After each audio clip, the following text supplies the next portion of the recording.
Alhamdulillah wassalatu wassalamu ala Rasulillah wa ala alihi wa sahbihi wa mawalah wa la hawla wa la quwata illa billahi wa ba'du.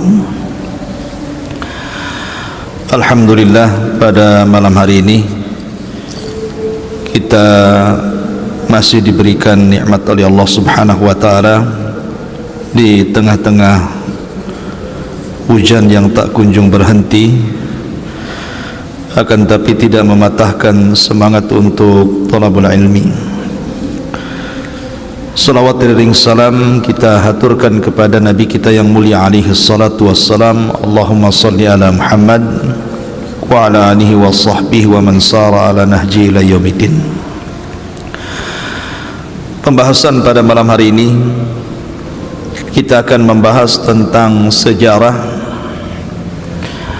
asal muasal Bani Israel dan kaitannya dengan orang-orang Yahudi. Di dalam Al-Quranul Karim, Allah Subhanahu wa ta'ala selalu memberikan tiga istilah yang berbeda. Terkadang Allah Subhanahu wa ta'ala menyebutkan dengan kata-kata Bani Israel, ya Bani Israel udhkuru ni'matallah alaikum. Tapi terkadang juga Allah Subhanahu wa ta'ala menyebut dengan kata-kata ahlul kitab. Qul ya ahlal kitab ta'alau ila kalimatin sawa bainana wa bainakum alla na'budu illallah. Atau terkadang Allah Subhanahu wa ta'ala mengistilahkan dengan kalimat Yahudi. Wa qalatil yahud Uzair ibnullah. Tentu istilah-istilah ini ada maksud di dalam Al-Quran. Kenapa dibedakan panggilannya? Terkadang Bani Israel, terkadang Yahudi, terkadang ahlu kitab. Sebagian para ulama mengatakan apabila disebutkan dengan bahasa Bani Israel, maka maksudnya Allah mengingatkan akan nikmat-nikmatnya yang Allah berikan kepada mereka. Allah ingatkan. Jadi kalau Allah mengingatkan tentang nikmat, maka Allah akan panggil dengan sebutan Bani Israel. Tetapi kalau seandainya bentuknya celaan, maka selalu disebut dengan kata Yahudi. Tetapi kalau seandainya bentuknya adalah dua agama yang disebut, Yahudi dan Nasrani, maka biasanya disebut dengan kata-kata ahlu kitab. Karena ahlu kitab itu bukan Yahudi saja, tetapi masuk padanya Nasrani. Inilah tiga sebutan di dalam Al-Quran yang berkaitan dengan Bani Israel dan juga Yahudi. Para ulama mengatakan bahwa kalau disebut Bani Israel, berarti ini bicara nasab. Ingat, kalau disebut Bani Israel berarti bicara tentang nasab. Tapi kalau bicara Yahudi berarti bicara agama Yahudi. Kalau disebut Bani Israel berarti bicara nasab, maksudnya anak cucu daripada Yakub. Itu disebut Bani Israel. Seluruh anak cucu Yakub disebut Bani Israel.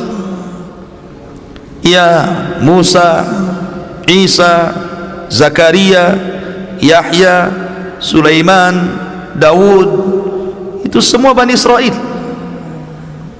Ya. Termasuk juga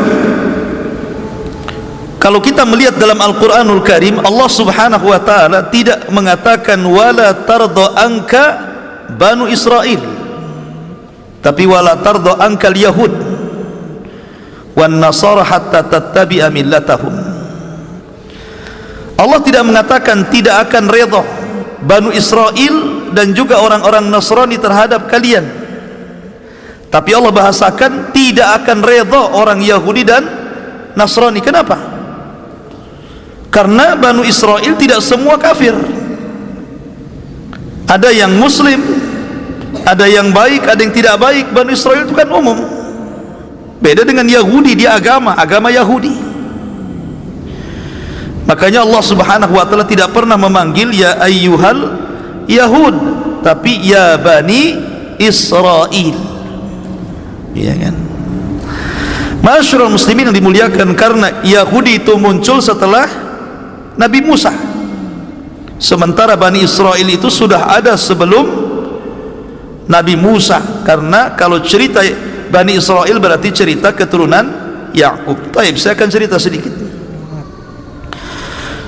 Ibrahim alaihi salatu wassalam,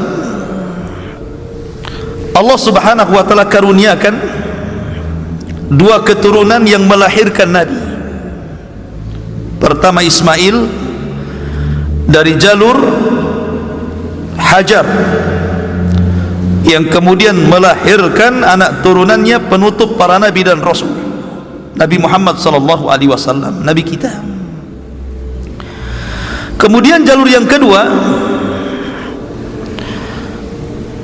maka Ibrahim alaihi salatu wassalam dikaruniakan anak dari jalur Sarah, namanya Ishak.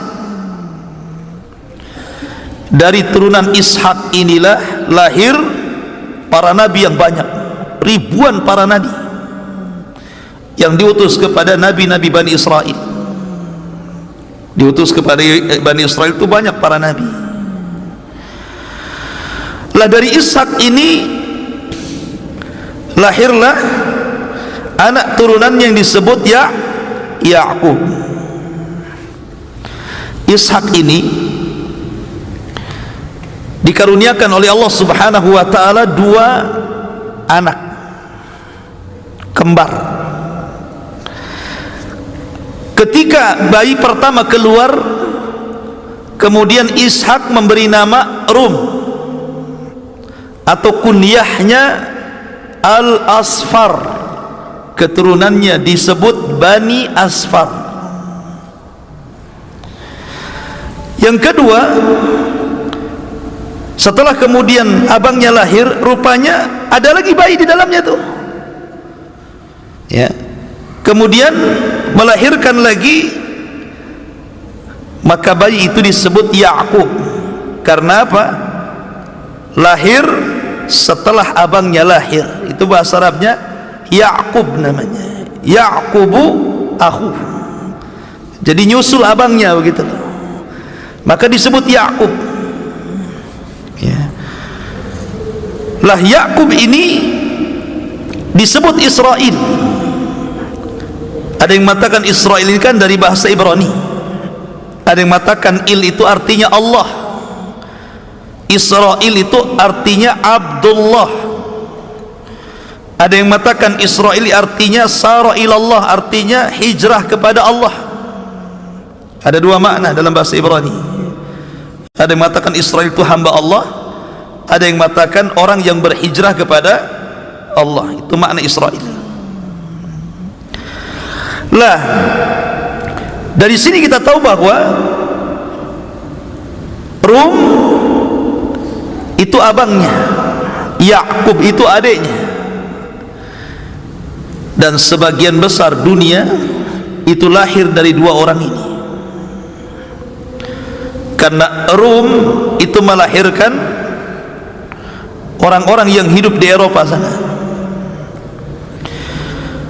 Disebutkan dalam sebuah hadis Nabi sallallahu alaihi wasallam dari Auf ibn Malik radhiyallahu an,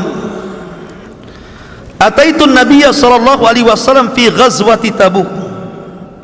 Kata Auf bin Malik, aku datang kepada Nabi sallallahu alaihi wasallam dalam sebuah peperangan, dalam peperangan Tabuk. Kemudian Nabi sallallahu alaihi wasallam bersabda, "U'dud sittan baina yaday sa'ah." Perhatikan 6 perkara yang akan terjadi menjelang kiamat dibangkitkan. Kemudian Rasul mengatakan, mauti, kematianku. Kemudian fathu Baitul Maqdis, dibukanya Baitul Maqdis. Kemudian mutan ya'khudhu fikum kaqusail ghanam.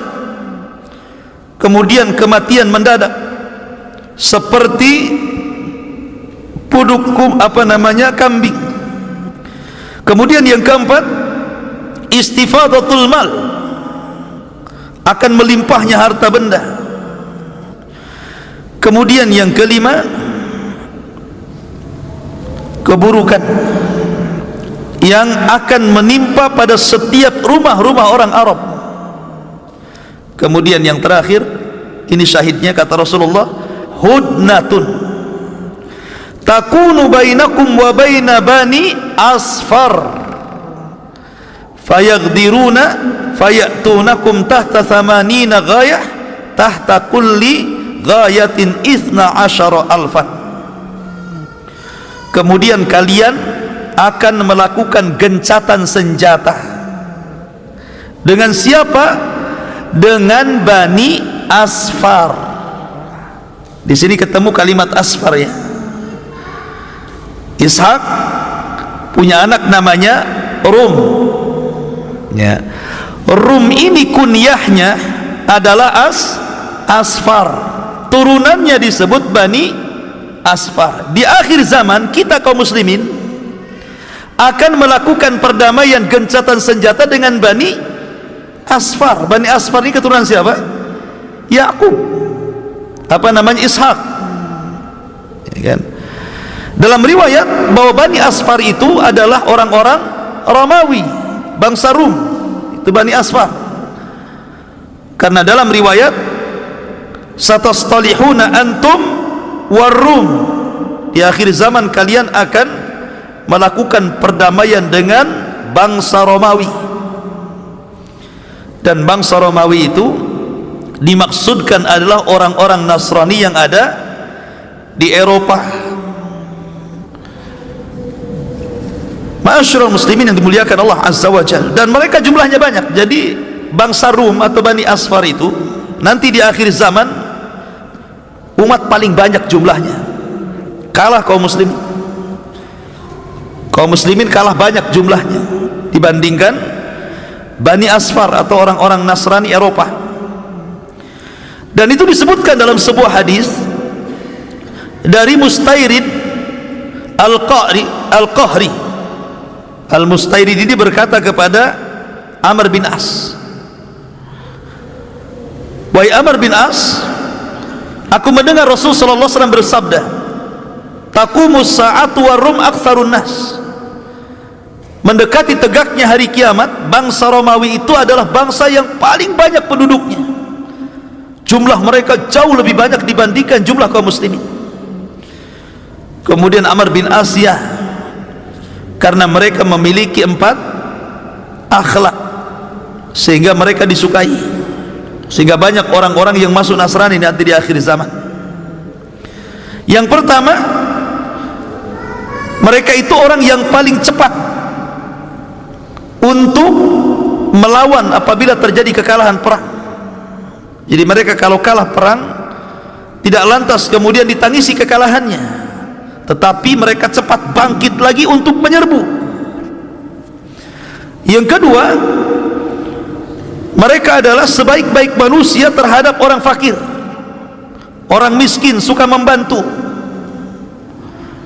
Makanya orang Nasrani hati-hati, mereka dakwahnya suka membantu tuh, kasih makan, kasih uang, kasih tempat, kasih pendidikan gratis. Begitu orang Nasrani, ya. Kemudian yang ketiga, mereka orang yang paling lembut ketika terjadi fitnah.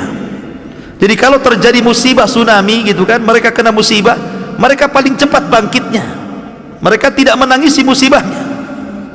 Tidak seperti kita kan, kalau kena musibah keluarga itu ditangisi sampai 2 tahun gak selesai-selesai gitu. Kemudian yang nomor 4, mereka orang yang paling menahan kezaliman, mencegah kezaliman yang terjadi kepada para penguasa. 4 Empat sifat inilah yang menjadikan di akhir zaman orang-orang suka dengan Nasrani. Makanya mereka akan banyak jumlahnya. Lah orang-orang Nasrani ini, orang-orang yang ada di Eropa itu keturunan Bani Asfar, dan Asfar itu nama lain daripada Rum, dan Rum itu anak daripada Ishak, dan dia adalah saudara daripada Yakub. Itu dari segi abangnya ya. Sekarang kita kembali kepada Yakub. Setelah Yakub kemudian lahir, dan kita tahu bahwa Allah Subhanahu wa taala berjanji kepada Ibrahim alaihi salatu wassalam bahwa dia akan menyaksikan anak dan cucunya. Jadi Ibrahim itu ketika Yakub lahir dia masih hidup, dan itu disebutkan di dalam Al-Quranul Karim,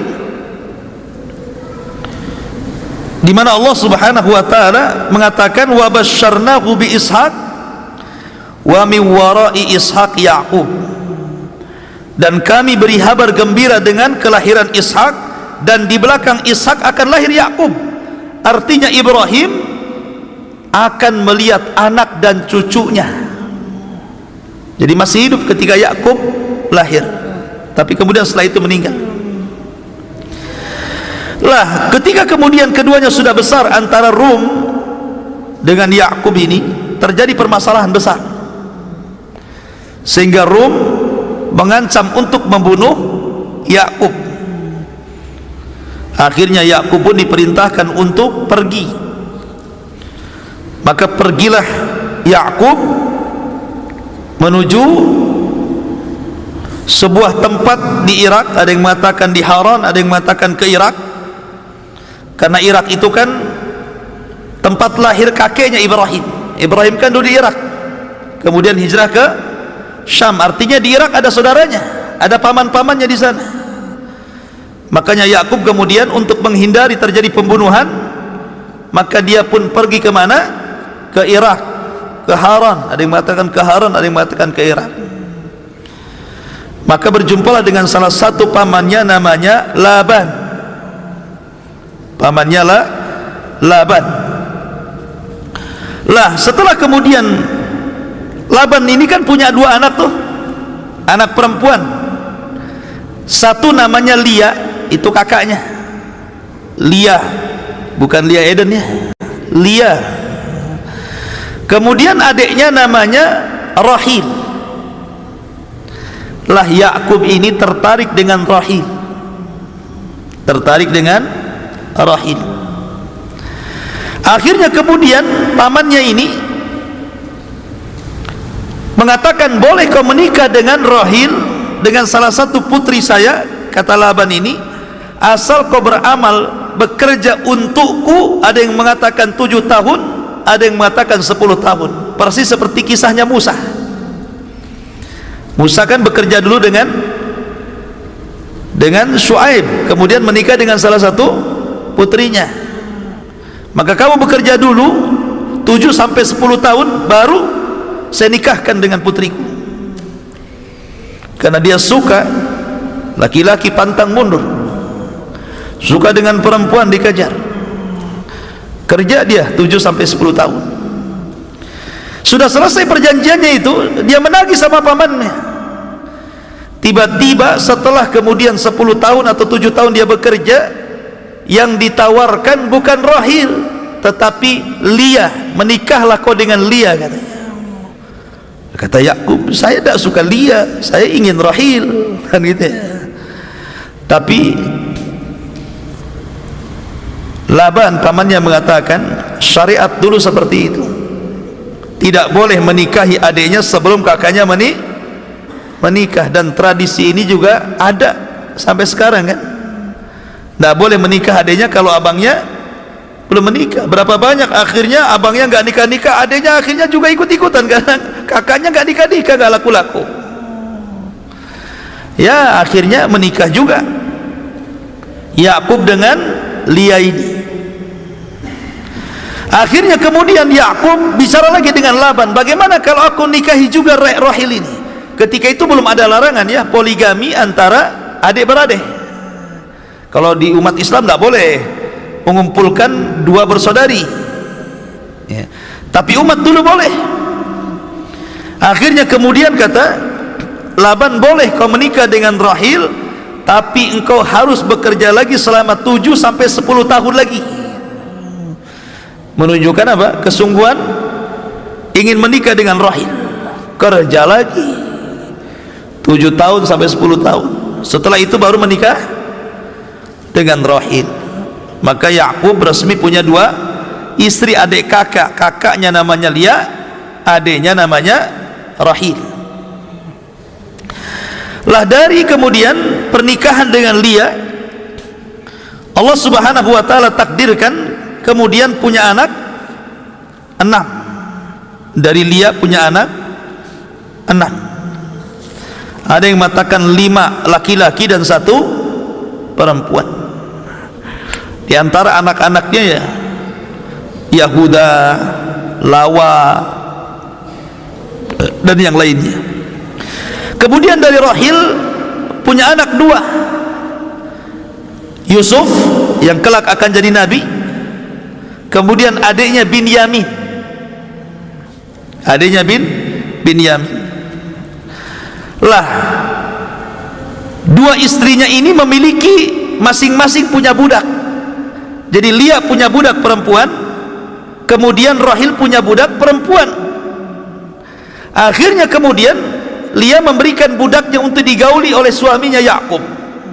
Begitu juga Rahil mengizinkan budaknya untuk digauli Yakub. Punyalah anak dari budaknya ini. Jadi genap anaknya Yakub dari 2 istri yang merdeka dan 2 budaknya, semua 12 anak. Dari sinilah keturunan Bani Israel. Dari 12 disebut Asbat namanya ya. Lah akhirnya kemudian setelah lama kemudian di Irak, maka diboyonglah keluarga Yakub kemana? Ke Syam, ke Baitul Maqdis. Akhirnya berdamai dengan si Rum, abangnya. Sudahlah, jangan bertengkar kita, berdamai. Dan Yakub pun mendoakan kepada anak-anaknya, Allahumma barik fiyya waj'al fi dzurriyyati nubuwatan wa kitaban. Ya Allah, berkahilah diriku dan jadikan anak keturunanku para nabi, dan engkau turunkan kitab kepada mereka. Makanya seluruh keturunan Yakub banyak yang jadi nabi karena doa Yakub kepada Allah Azza wa Jalla. Tapi keturunan abangnya Rum banyak yang menjadi raja karena doanya Yakub juga kepada anak-anak mereka, ya Allah berkahilah anak-anak abangku Rum dan jadikanlah mereka mulukan, raja-raja. Makanya keturunan Rum itu banyak yang jadi raja, keturunan Yakub banyak menjadi nabi. Sampai kepada masa Talut, barulah kemudian dari pihak Yakub ada yang ganda menjadi nabi dan raja, dimulai daripada Daud alaihi salatu wassalam, kemudian turun kepada anaknya Sulaiman. Nah dari sini masyarul muslimin yang dimuliakan Allah Azza wa Jalla, berarti Yakub atau disebut dengan Israel itu punya anak 12. Lah Allah takdirkan salah satu istri Yakub itu meninggal duluan. Siapa namanya?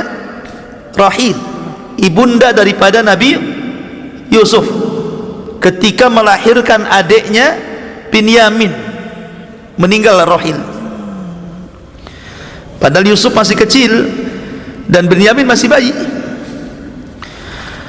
Akhirnya kemudian karena Yusuf ini selalu dimanjakan oleh ibundanya Rahil, ketika meninggal ibunya tentu kasih sayangnya berkurang. Akhirnya kemudian untuk menutupi kasih sayang ibunya, maka sebagai ayah Yakub memposisikan dirinya bukan hanya bapak tetapi ibu bagi Yusuf dan Binyamin. Jadi kasih sayangnya lebih dibandingkan saudara-saudara yang lainnya. Dari sinilah kecemburuan muncul. dari saudara-saudara Nabi Yusuf, kenapa bapak saya kok lebih cinta kepada Yusuf dibandingkan kepada kami, katanya. Padahal Yakub itu tujuannya apa? Mengobati Yusuf karena meninggal orang tuanya, ibunya meninggal.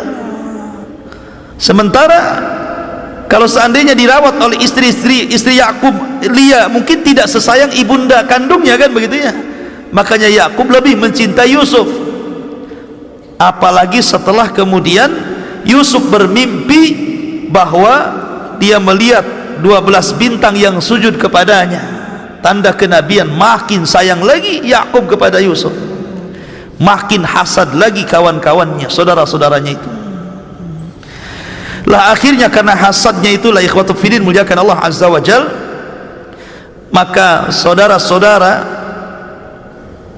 Yusuf yang bukan daripada Rahil, tapi dari Lia, maka mereka sepakat untuk mencelakai Nabi Yusuf alaihi salatu wassalam. Dari sinilah kita kenal dengan kisah pembuangan Yusuf ke dalam sumur. Singkat cerita bahwa Bani Israel ini, ikhwatu fiddin, ada yang baik seperti Yusuf dan Benyamin baik, ada yang jahat seperti saudara-saudaranya, sehingga mereka kemudian sepakat. Sebagian mereka mengatakan uqtulu Yusuf, bunuh saja Yusuf itu, katanya. Yang lain mengatakan awit rahuhu ardhan, atau kita lempar saja ke hutan. Yang lain mengatakan la taqtulu Yusuf wa alqu fi ghayabatil jub, jangan dibunuh, kita buang saja ke tempat yang jauh, katanya. Kemudian macam-macam ide gitu kan. Intinya mereka sepakat untuk menyakiti Yusuf gitu ya. Cuman ada yang lebih jahat, ada yang agak rendah kejahatannya, gitu saja. Dari sini bahwa Bani Israel itu bertingkat-tingkat, ada yang baik, ada yang jahat gitu. La ikhwatu fiddin, muliakan Allah azza wa jalla. Tetapi kemudian mereka di akhir hayat bertobat kepada Allah azza wa jalla. Jadi sebelum kematian Yakub, orang-orang yang pernah menyakiti Yusuf dari saudara-saudaranya bertobat kepada Allah azza wa jalla, sehingga Allah subhanahu wa ta'ala berfirman, am kuntum syuhada idh hadara Ya'qubal mautu idh qala li banihi ma ta'buduna min ba'di qalu na'budu ilahaka wa ilaha abaika Ibrahim wa Ismail wa Ishaqa ilahan wahidan wa nahnu lahu muslimun. Ingatlah ketika kalian menyaksikan Yakub sedang meregang nyawa. Ketika Yakub berpesan kepada anak-anaknya, apa yang kalian sembah sepeninggalku, kata Yakub. Maka anak-anaknya mengatakan, kami akan menyembah Tuhanmu wahai ayah, Tuhan bapak-bapak nenek moyangmu wahai ayah, Ibrahim, Ismail, Ishak, yaitu Tuhan yang satu, dan kami akan berserah diri untuk Allah subhanahu wa ta'ala. Dari sini menunjukkan bahwa setelah meninggalnya Yakub dan saudara-saudara Yusuf bertobat, maka mereka berada di atas tauhid. Semua berada di atas tauhid karena sudah bertobat dan Allah terima tobatnya. Tapi kemudian kemudian mereka pun lahir anak keturunannya, anak cucunya lahir banyak. Mulailah di antara anak cucunya atau disebut dengan Bani Israel, mulai ada yang berubah.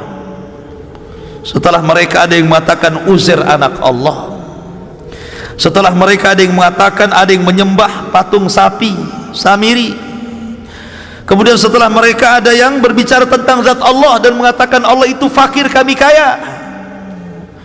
Setelah itu kemudian muncullah orang-orang yang membunuh para nabi, menumpahkan darah, membunuh Zakaria, memenggal kepala Yahya, dan banyak orang-orang Bani Israel yang berani menentang para nabi yang diutus kepada mereka. Mulailah tersesat Bani Israel ya.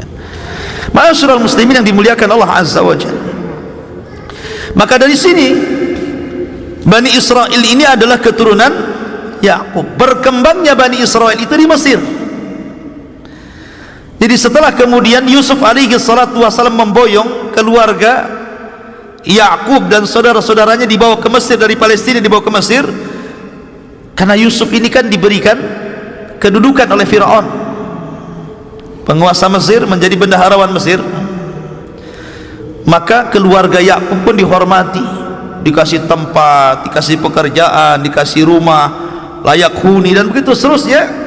Akhirnya mereka pun anak pinak berturun-turun berada di Mesir.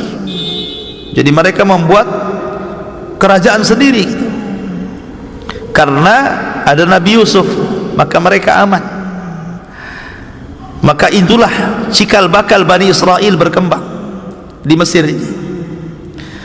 Lah baru kemudian Nabi Yusuf alaihi salatu wassalam meninggal dunia, mulailah sedikit demi sedikit terjadi penindasan oleh kaum Kipti, kaumnya Fir'aun. Sedikit demi sedikit terjadi penindasan, ya, pemerkosaan, pembunuhan, dan begitu seterusnya, sampai puncaknya ketika Fir'aun bermimpi. Dalam mimpinya dia melihat ada api yang mengarah dari Palestina menuju Mesir, membakar seluruh Mesir, tetapi kampung Bani Israel tidak terbakar. Akhirnya kemudian Fir'aun mengumpulkan tukang ramal-ramalnya dan menjelaskan mimpinya. Ini mimpi apa ini? Maka para peramal mengatakan bahwa akan ada satu anak laki-laki turunan Bani Israel yang akan mencaplok kekuasaan Fir'aun. Wah, makin ganas Fir'aun. Akhirnya menyuruh untuk membunuh dan membantai anak laki-laki dan membiarkan anak perempuan. Setiap hari kalau ada orang hamil ditunggu, jangan sampai kemudian tidak tahu dia melahirkan. Betul-betul pembantaian, betul-betul sadis Fir'aun itu, dibantai betul.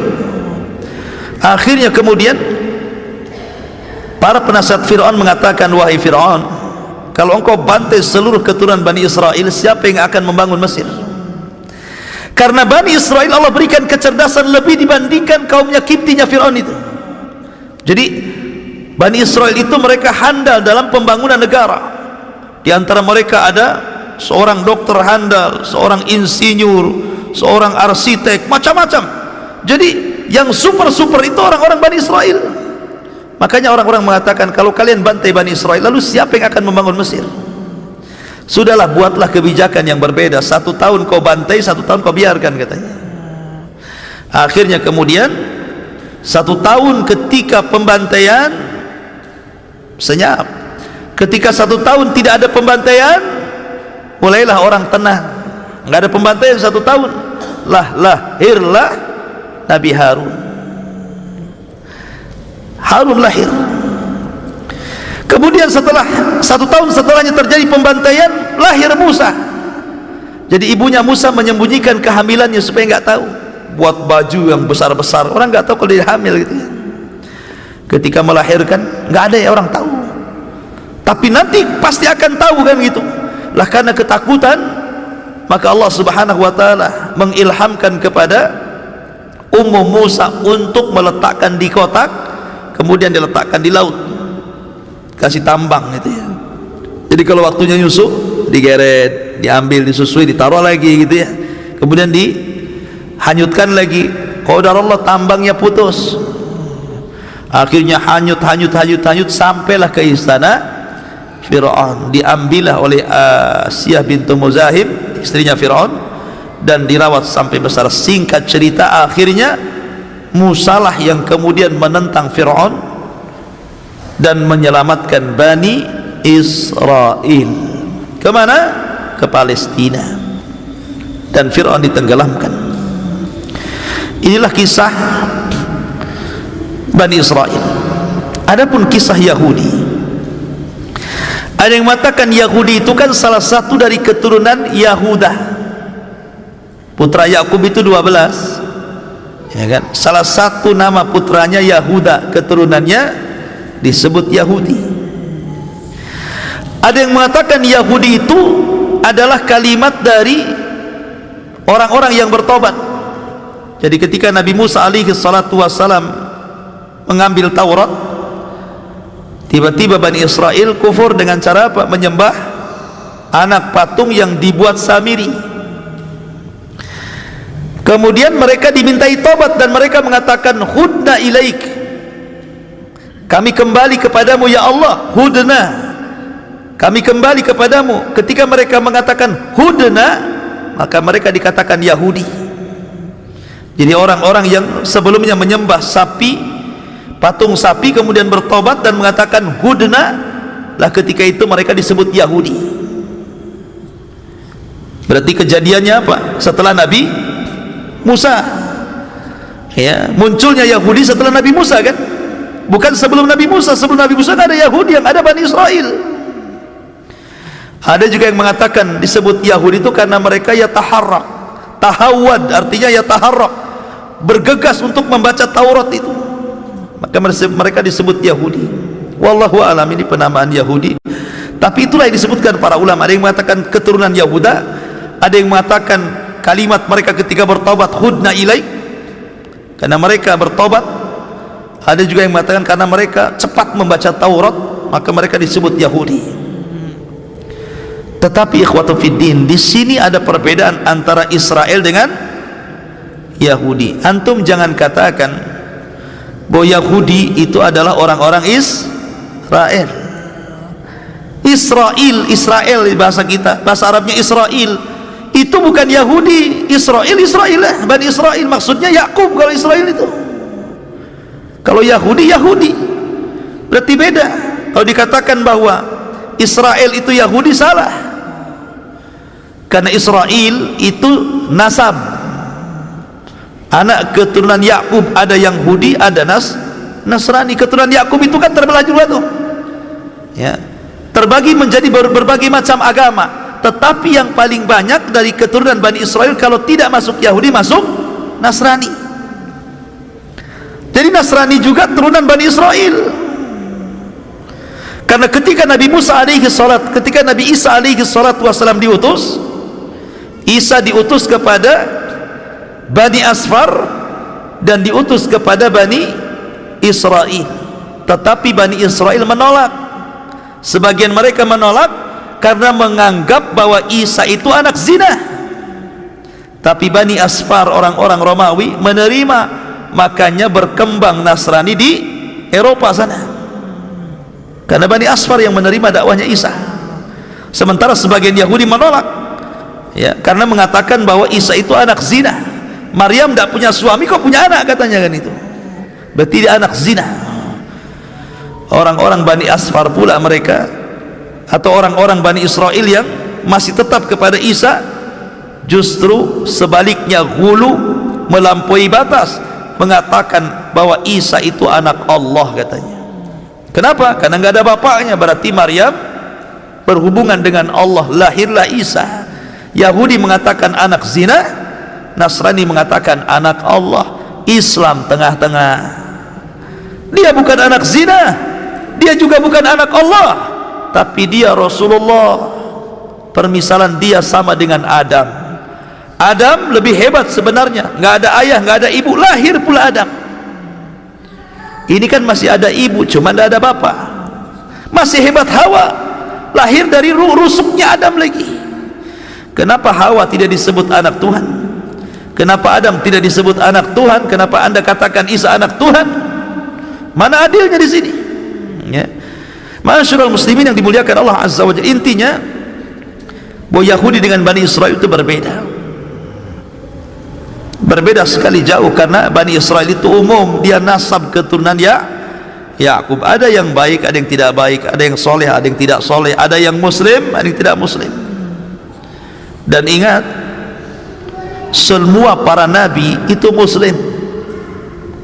Coba perhatikan tadi bagaimana wasiatnya Nabi Yakub saat meninggalkan. Perhatikan, ya. Am kuntum syuhada id hadara Yaqub al-maut. Tidakkah kau menjadi saksi ketika Yakub menjelang ajalnya? Id qala libani, ketika Yakub berkata kepada anak-anaknya, ma ta'buduna min ba'di, apa yang kalian sembah sepeninggalku? Maka 12 anaknya mengatakan, na'budu ilahaka, kami sembah Tuhanmu wahai Yakub, Wa ilaha abaika, kami sembah juga Tuhan nenek moyangmu. Maksud nenek moyang itu siapa? Ibrahim, Ismail, Ishak. Ilahan wahida, menyembah satu Tuhan. Wa nahnu lahu muslimun, dan kami kepada Allah adalah muslim. Orang Yahudi mengklaim Ibrahim itu Yahudi, orang Nasrani mengklaim Ibrahim itu Nasrani, tapi Allah bantah, maka Ibrahimu Yahudiyan wala Nasraniyan walakin kana hanifan muslimah. Ibrahim bukan Yahudi, Ibrahim bukan Nasrani, Ibrahim itu hanif, agamanya lurus, dia seorang muslim. Jadi Ibrahim muslim, Ismail muslim, Ishak muslim, Yakub muslim. Lalu dari mana muncul agama Yahudi ini? Ini bid'ah namanya. Kenapa muncul jadi agama Yahudi? Tidak ada, para nabi semua muslim. Ya. Ma'asyiral muslimin yang dimuliakan Allah Azza wa Jalla, maka agama Yahudi itu agama baru, agama baru yang diciptakan manusia, karena semua para nabi menyerukan kepada satu Tuhan, tauhid. Tapi ada sebagian orang Yahudi, mereka menyembah Uzair dan mengatakan Uzair itu anak Allah. Sebagian mereka menyembah sapi, anak sapi yang dibuat oleh Samiri, patung anak sapi yang dibuat Samiri, ya kan? Sebagian mereka membunuh para nabi. Sebagian mereka kemudian berbicara tentang zat Allah berlebihan dan mengatakan Allah itu fakir, kami kaya. Allah itu terikat tangannya, kami tidak. Ini kan pelecehan kepada Allah Azza wa Jalla. Ya. Oleh karena itulah ikhwatul fillah, maka bedakan Bani Israel dengan Yahudi. Adapun bagaimana sejarah Yahudi itu saya sudah jelaskan, dan antum lihat di YouTube tentang sejarah Palestina. Situ saya terangkan panjang lebar tentang sejarah Yahudi itu. Ya, jadi tidak usah diulang. Dan juga karena waktu juga cuaca, ya, saya tidak bisa lama-lama. Kondisi cuaca agak dingin, antum juga saya yakin pengen cepat balik, cepat tidur kan. Memang cuaca dingin paling enak tidurnya. Maka kita tutup saja kajian kita. Subhanakallah bihamdika, asyhadu an la ilaha illa anta, astaghfiruka wa atubu ilaik. Allah taala. Assalamualaikum warahmatullahi wabarakatuh.